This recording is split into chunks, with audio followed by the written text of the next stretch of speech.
Welcome back. Last chapter, Goldie rode the cow, and that was quite the adventure. So let's see what happens today in chapter 5.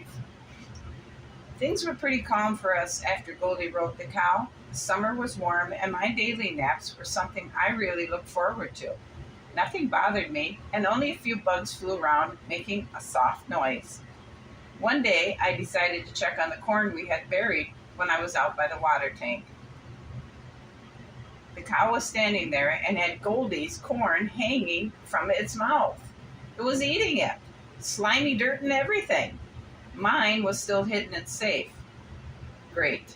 Now we were short food that needed to be replaced.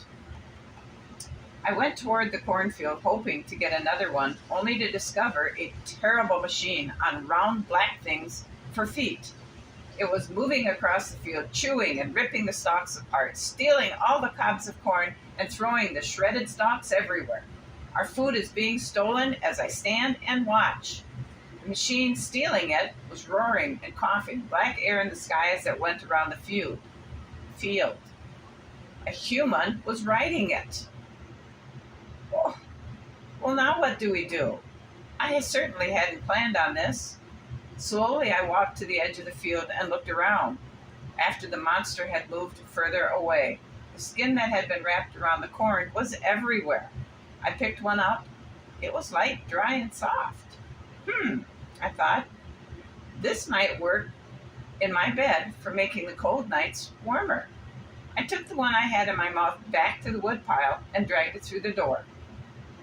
I wiggled it around and it seemed to fill my nest pretty good, so I went out to get another one. Doing this a couple more times made my bedroom so full I could hardly get in. I crawled in the middle of all this corn stuff, made a circle, and lay down. It felt really good. I had soft bedding under me and over me, and it was like I was lying on a cloud. For now, I guess I wasn't going to worry about replacing the food the cow had found and eaten. With the days getting colder, as well as the nights, I also noticed my fur is so thick and warm. Goldie's fur was like mine. We both looked really fat and fluffy. I didn't feel the cold wind when it blew on me either. I've also noticed how quiet the area was becoming. There are not a lot of birds around anymore, and the trees that used to be full of them all singing different songs only had a few in them now. The ones that were left ate grains and not bugs. I wonder where they all went. I noticed a lot of the bugs were not singing their songs either. I wonder, when did that change? And why did it change? Is it because the air is becoming colder and the days are starting to feel less bright and shorter? Sitting on the woodpile one day, white rain started to fall out of the sky. It was so beautiful. Huge white clumps of soft, feathery pieces were landing on my thick fur. It wasn't cold to touch at all. Goldie, come look at how beautiful this ice is, I called to her.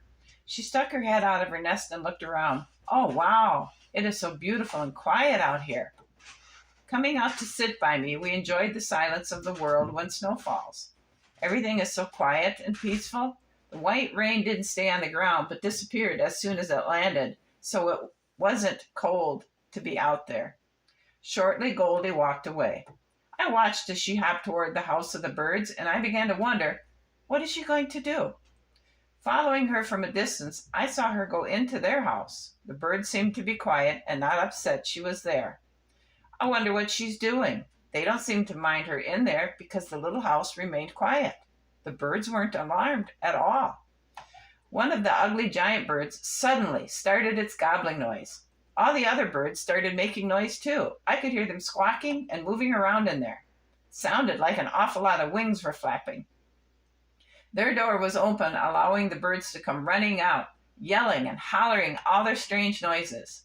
On the back of one of the bald birds, right between the wings, sat Goldie, hanging on really tight with her claws, gripping into the feathers. The giant bird started flapping its wings, trying to fly, but could only run in a big circle instead. They were gaining speed as the big bird ran. The two of them raced past me, going so fast it was hard to see her, but I could hear her chattering. The bird was also making its strange gobbling noise, so the pair of them was really loud. Plus all the other birds were hopping, flapping their wings, and screaming. "Hey, Red, I'm riding this thing," she yelled as they raced past. I could only stand and stare at them. I didn't know what to think. Goldie was lying down against the back of the bird with a huge smile on her face. "Yee-haw!" I heard her shout. The bald bird was going so fast I could not see its legs move. It was holding its wings straight out to the side as if trying to fly, while Goldie's tail was blowing straight out behind her. I don't know how much longer they could continue going so fast, and I began to wonder how did she plan to get off. Actually, I don't think I could think at all. I could only stand and stare at them as they kept racing around in circles outside the birdhouse. The big bird seemed to be getting tired because it was starting to slow down its running, and presently it stopped. It just stood there with its mouth hanging open. I could see how hard it was panting, taking deep breaths as it was trying to regain its breath. Goldie calmly hopped off the bird, then walked towards me, her tail flipping back and forth in the air. "Do you know how long I have wanted to do that?" she asked me. "I finally figured out how I was going to get on it. Then see what happens." It was perfect. The bird was lying down by one of those little boxes in there, so I snuck up beside it, hopped on, and then hung on tight. Boy, Red, that bird can run. I could only stand and stare at her as she grinned, patted my head, and walked away.